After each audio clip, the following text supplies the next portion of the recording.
Now, heads of state have been quick to congratulate Donald Trump. French President Emmanuel Macron was one of the first to take to X to say he's ready to work with Trump just like he did before. In Ursula von der Leyen's message of congratulations, she said the EU and United States were more than just allies.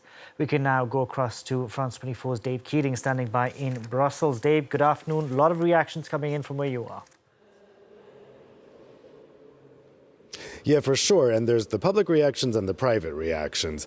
This has really hit like an earthquake here in Brussels. But based on the responses of Europe's national leaders, you would think it's business as usual. We saw a big rush of the leaders to congratulate Trump this morning, well before the race was actually called by the U.S. networks and the Associated Press. I think what happened was Viktor Orban from Hungary and Giorgia Meloni from Italy got in there early, and then the centrist leaders kind of piled in after that. I think they're afraid to get on Trump's bad side. Nobody wanted to be the last leader to congratulate him. But when I'm talking to people here at the European Council building in Brussels, which is the body that represents the national governments, you really get a sense that people are just shell-shocked. They did not expect this. I think for a long time there has been some denialism here in Brussels about the probability of Trump coming back. And when I talk to people, they're expressing fear, particularly about two things: military issues and economic issues.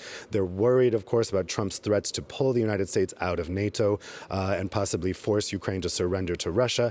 And they're very worried about Trump's threat to slap tariffs on EU exports to the United States of up to 20%. That could have a really devastating impact on Europe's economy. And some of the first conversations that are going to have to take place here is whether the EU right away shows what possible defense measures it could take if that trade war blows up between the EU and the US, or if they should keep quiet about it right now in order to not provoke Trump.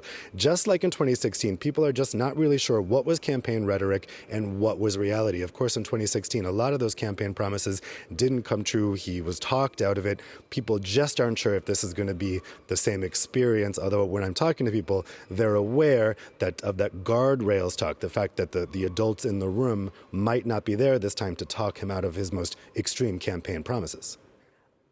Earlier, we also had NATO Secretary General, the new Secretary General, Mark Rutte, who said Trump's leadership will be key to keeping our alliance strong. How worried are NATO members really, given everything that Donald Trump has said on the campaign trail?